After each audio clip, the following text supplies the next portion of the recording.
What's happening, everybody? It's Andrew here with Table Talk, a board game channel for anyone. So if you're like a huge mega board game nerd like me, if you're like not at all, or if you're somewhere in between, you're just getting into it, this is a channel for you, so welcome to the table. Let's talk. Today we are talking about anticipated games that are not yet released, are coming out, and we're looking forward to them, like movies or TV shows or video games, and we're like, that looks dope. Here's my list. I'd love to hear your list in the comments.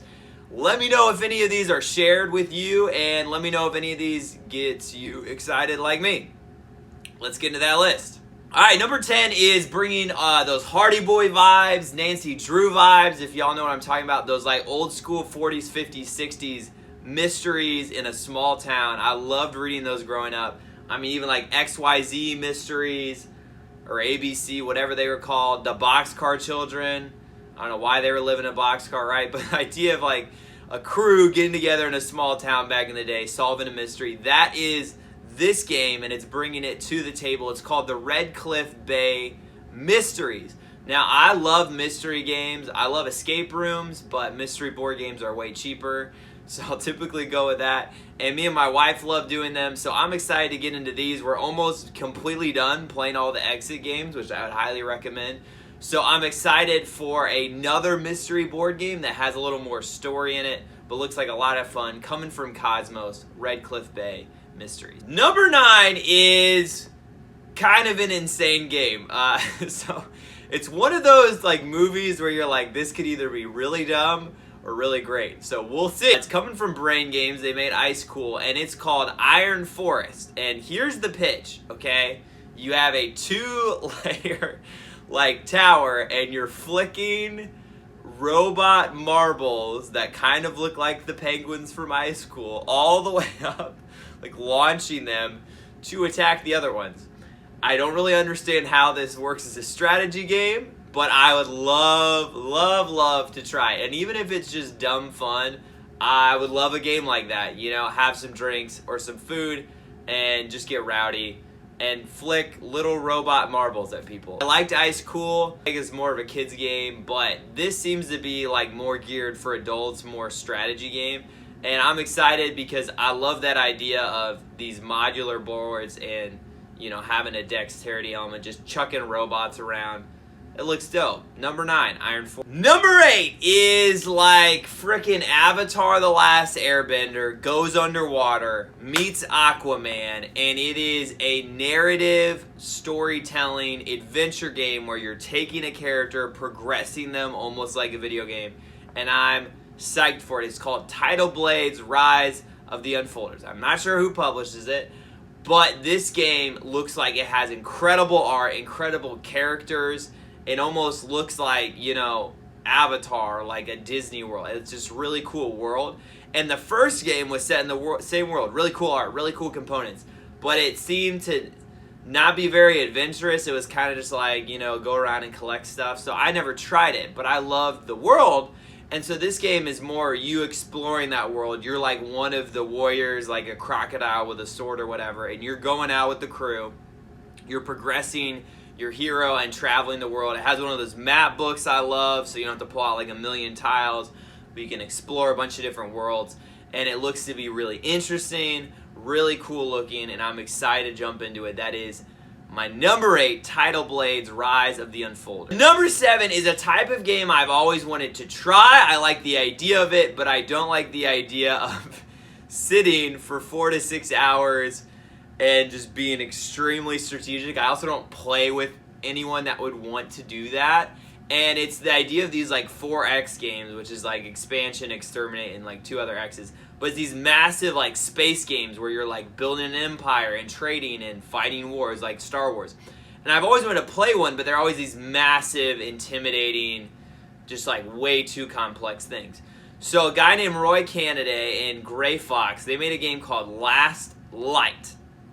And the idea is taking all of that down to 1 hour and making it way simpler. And I really want to try it now. It's taking like the idea of building a space empire, simplifying it to just 1 hour, and has like this rotating board of like planets, and there's a bunch of different alien powers like Star Wars, Star Trek. So I'm super excited to try it and like try one of those games, but not have my brain melt or my friends get super bored. And so Last Light, I'm really excited to try my number 7 into. My number 6 is from the people that made Xia Legends of a Drift System, which was just like go whatever, do whatever you want in space. And this game takes that to like a Legend of Zelda fantasy world. I love Zelda. I love Breath of the Wild. And so the idea of exploring that in a board game sounds fascinating to me. It's taken a while to get out, which I think there's just so much in the game. There's so much to explore because it's literally like you can go do whatever you want and it remembers what you do, but you can like keep playing it. So it's like all the pros of a legacy game, but then you can like reset. It just looks dope. It just looks awesome. And I love any game where it's all about the story or exploring a world. I've loved that idea since video games. To me, board games are more relaxing and social than video games, not as try-hard. That's why I love them. So I want to do that, but in a board game setting. And hopefully this brings it. Iridia, The Paths We Dare Tread, my number 6. Number 5 is from one of my favorite companies. They take super old, lame games that looked cool, but were actually like trash. And they take them and make them really cool looking in modern day, but actually have like good strategy and rules. And that's Thunder Road Vendetta. This takes like Mad Max meets Fast and the Furious. You're like controlling a crew of cars. There's like, you're shoving cars into like canyons. You're lighting stuff on fire. You're bringing attack helicopters. But it seems to be pretty simple. And so I just love that idea of a racing game where you can like shoot each other. Sounds dope.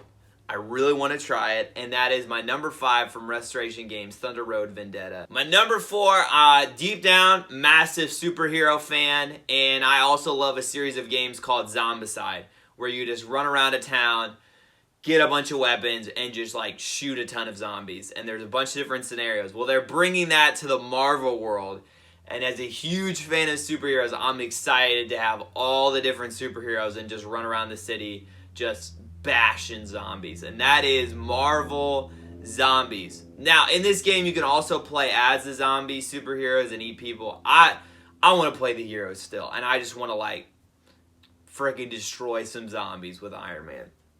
That's what I'm here for. And so I'm really excited for that. I've got the base pledge set, so I'm going to get a bunch of extra heroes, and I'm just waiting for all of it to come out before trying it. I'm super excited.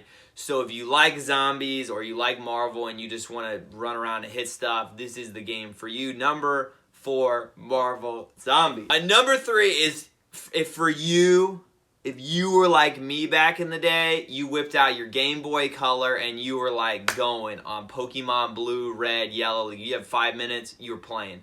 That was me. And I just want to collect all the Pokemon. That was what I was about more than like having the best team.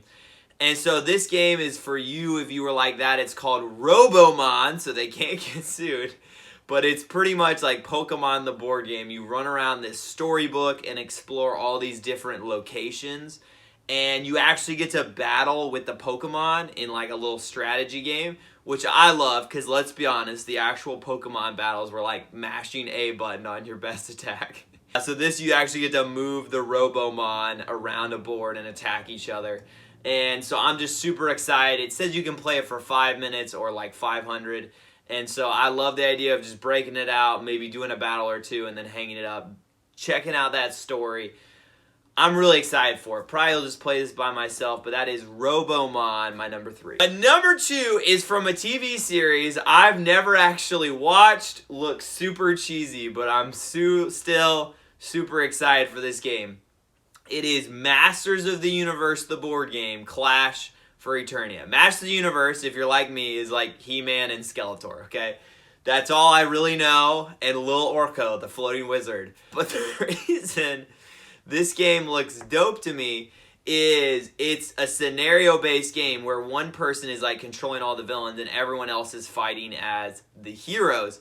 But every game you play, you can mix up who you play as, and each of the heroes and villains plays differently, but it's still like super simpler. So you could be like a bird dude flying around, you could be a giant rhino, You could be controlling the forest. I don't know. But it's still super simple. And then each time you play, like one time you can be trying to get a bunch of treasures. One time you can be like escorting the queen.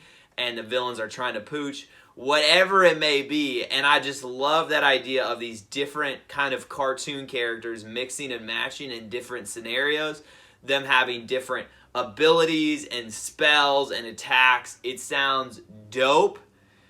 And I'm just excited for it. That's my number 2 Masters of the Universe, the board game, Clash for Eternity, from CMON, one of my favorite companies. My number 1 is from Horrible Guild, which is ironic because they make great games. Before I get to what that is, can I be honest with you guys? I never expect anyone to watch these videos. So if you do ever comment or like them or you are subscribed, it's really dope because I kind of just do these for fun. So it means a lot. And I'm not going to encourage you to do it because I know my videos aren't the best. So, like, if you don't want to subscribe or like, I don't really care because I know everyone says do it. But I just appreciate if you actually do enjoy. It means a lot. And I don't expect anyone to watch these, so it means the world to me. And that being said, I'll let you guys know what my number 1 is. That is The Queen's Dilemma. Don't want to spoil, but this is one of my top 10 games of all time. Still, the original King's Dilemma. It took like Game of Thrones with a legacy game. You controlled a house with ulterior motives and made decisions in the kingdom that affected future generations. Incredible experience. Mainly for the people in the story more than the game. And so I'm excited for the Queen's Dilemma because it's going to give you more ability to kind of control the character you want to be instead of kind of being forced into certain decisions.